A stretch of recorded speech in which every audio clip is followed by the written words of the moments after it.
За өнөөдөр монголчуудынхаа энэ оройны мэндийг мэдье. Өнөөдөр Монгол түмэнд сэрэмжлүүлэг хүргэх үүднээс энэхүү ярилцлагыг бол хийж байна. Өнөөдөр Монгол оронд 2017 оны Монгол Улсын ерөнхийлөгчийн сонгуул явагдаж байна. Удахгүй энэ 7 сарын 7-нд Монгол Улсын ерөнхийлөгчийн сонгуул явагдаж санал хураалт явагдана. Энэ сэрэмжлүүлгийг хийх болсон гол шалтгаан бол өнөөдөр өчигдрөөс эхлээд ялангуяа сүүлийн 3 хоног бол нийслэл хөдөө аймгийн төв сум гэдэг аслагдсан газрууд гэдэг энэ Монгол орон даяар өнөөдөр хавтгаад нь эрх хэрэгчдийн бохир заваа мөнгө бол тарж байна. За энэ мөнгө тараалт бол хэрэг сэтэрлээ.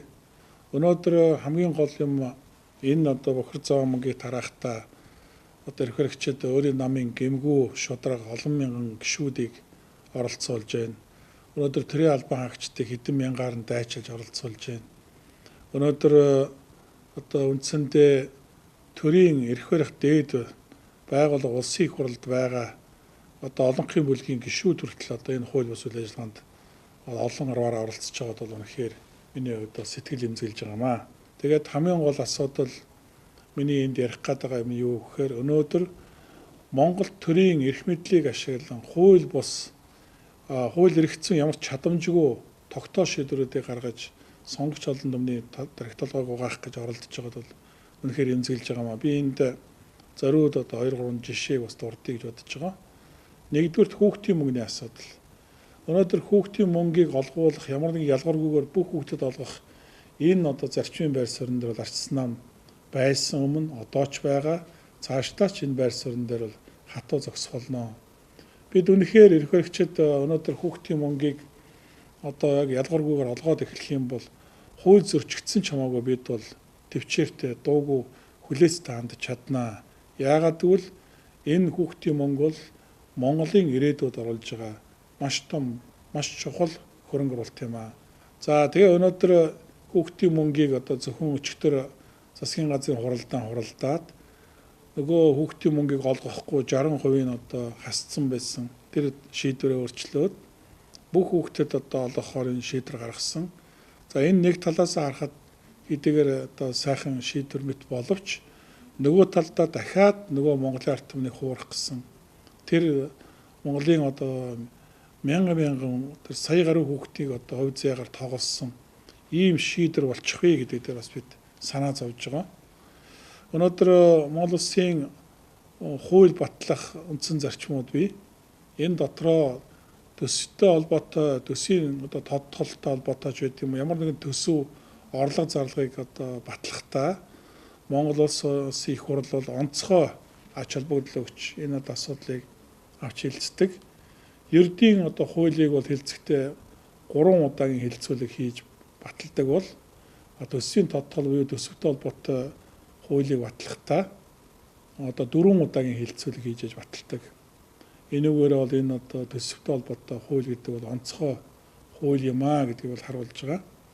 За нөгөө талдаа өнөөдөр Монгол Улсын засгийн газар энэ их хурлын тогтоол шийдвэргүйгээр төсвийн тухай хуульд өөрчлөлт оруулахгүйгээр энэ их хэмжээний мөнгийг шууд захиран зарцуулах хэрэгцсэн чадамж бол засгийн газарт байхгүй. Өнөөдөр хүүхдийн мөнгөнд нэмэлтээр 100 орчим тэрбум төгрөг зарцуулахаар тооцоо байгаа. За энэ 100 орчим тэрбум төгрөгийг өнөөдөр Монгол Улсын засгийн газар дур мэдэн зарцуулах эрх байхгүй. Өнөөдөр та бүхэн мэдж байгаа 2017 оны төсвийн хуулийг батлахдаа өмнөх оныхоос 1.5 их найдаар хасаж таньж баталсан. За тэгээд өнөөдөр их усэр байхгүй. Тэгээд засгийн газар юу гэж хэлж байгаа гэхээр энэ оны төсвийн орлого 500 тэрбум төгрөгөөр давж биелж байгаа мэтээр олон түмний тархийг угааж байгаа. Яг үнэндээ 2017 оны төсвийг батлах үед та бүхэн санаж байгаа. Тухайн өмнөх оны төсвөөс 1.5 их найдаар бууруулж баталсан. Орлого олох боломжгүй гэж үзээд. Гэтэл тэр боломжгүй гэж үзээд хассан 1.5 их найд төгрөгийн 500 орчим тэрбум төгрөг бол бодит орлого болоод ороод ирсэн. Тэгтэл энийг олон түмэнд юу гэж ойлгуулж байгаа гэхээр төсвийн давсан орлого мэтээр ойлгуулж байгаа. Нэг үгээр хэлбэл энэ бол боломжгүй байсан орлогыг боломжтой болгож оруулж ирсэн. Одоо эдийн засаг бол одоо өсөж байгаа. Эдийн засагт ногоон гэрэл аслаа гэдэг ийм одоо хуурамч ард түмний тархийг угаасан ийм одоо ойлголтыг төрүүлэхийг оролдож байна. Гэтэл нөгөө 1.5 их 80-ийн одоо хассан мөнгөний 3/1 нь бодит орлого байжээ гэдгийг харуулсан. Энэ бол орлого байгаамаа. Тэгээ эндээс одоо 100 орчим тэрбум төгрөгийг хүүхдийн мөнгөнд олгохоор ингэ шийдэж яана гэсэн тайлбарыг хэлсэн. Харамсалтай нь одоо өнөөдөр энэ мөнгө бол төсвийн тодтголын тухай хууль хэлэлцэгдээгүй. Улсын их хурлын одоо тогтоох шийдвэр гараагүй. Төсвийн тухай хуульд өөрчлөлт ороогүй тохиолдолд бол энэ мөнгийг захиран зарцуулах эрх бол Монгол Улсын засгийн газарт байхгүй. Өнөөдөр их хурлаар энэ одоо төсвийн хуулийн өөрчлөлтийг оруулад энэ одоо төсвийн тодтголыг хилцэх юм бол ардчсан нам бол 100% дэмжихэд бэлэн байгаа. 7 төрлийн татвар нэмж байгаа мөртлөө өнөөдөр одоо хүүхдийн мөнгийг олгоно, ахмадууд үзүүлэх нийгмийн халамжийн одоо маш олон амлалтуудыг бол өчигдрийн одоо засгийн газрын хуралдаанаар баталсан гэж зарлалаа. Энэ бол сонгуул чиглэсэн сонгуулийн цэвэр одоо улс төрийн цэвэр шоу худал амлалтаа гэдэг бол зориуд хэлэх ёстой маа. Дахин бүр онцолж хэлье. Хэрвээ хүүхдийн мөнгийг бодитоор ямар нэгэн ялгаргүйгээр бүх хүүхдэд олгоно гэж байгаа бол хууль зөрчигдсөж байсан ардчсан нам энэ дээр бол дуугүй байж чаднаа. Бид 100% энийг дэмжиж хамтарч хүүхдийн мөнгийг одоо ялгаргүйгээр олгох тал дээр бол ардчсан нам дэмжиж хамтарч одоо ажиллахад бэлэн гэдгийг бол би ардчсан намын даргын хувьд хариуцлагатайгаар хэлье. За хоёрдугаар нэг бодит жишээ Эрдэнэтийн 49% асуудал байгаа. Монгол Улсын ерөнхийлөгчийн сонгуулийн сурчилгаа явж байгаа хугацаанд ардчсан намаас нэр дэвшигч маань Орхон аймгийн иргэдтэй уулзахдаа Эрдэнэтийн 49%-ийн одоо асуудлыг Эрдэнэт үйлдвэрт ажиллаж байгаа 6,000 ажилтан Орхон аймгийн иргэд нийт монголчуудаа хувьцаа хэлбэрээр олгох бүрэн боломжтой гэдэг байр суурь бол илэрхийлж байсан. Энэ байр суурь нь өнөөдөр ч хിവэрэ байгаа гэдгийг ардчсан намын даргын хувьд би баталж байгаамаа. Тэгээд өнөөдөр бас л хуудуутай шийдвэр гаргасан. Эрдэнэтийн 49%-ийн асуудал өнөөдөр шүүхтэр маргаантай байна. Өнөөдөр энэ одоо 49% эзэн яг хинбэ гэдэг нь шүүхээр эцэлэн тогтоогдог байгаа. Өнөөдөр төрийн ч биш, хувийн ч биш, ямар нэгэн одоо хамтын эзэмшилтч биш. Ийм одоо шүүхийн маргаантай нөхцөл байдал донд байгаа. Тэгтэл ийм одоо нөхцөлд байгаа энэ одоо хувийг Монголын одоо ард түмэнд одоо хувьцаа хэлбэрээр олгоно гэж ингэж шийдвэр гарсан мэтээр зарлж байгаа нь мөн л одоо сонгуул руу чиглэсэн улс төрийн шоу гэдгийг бол би зориуд баталгаатай хэлж байна.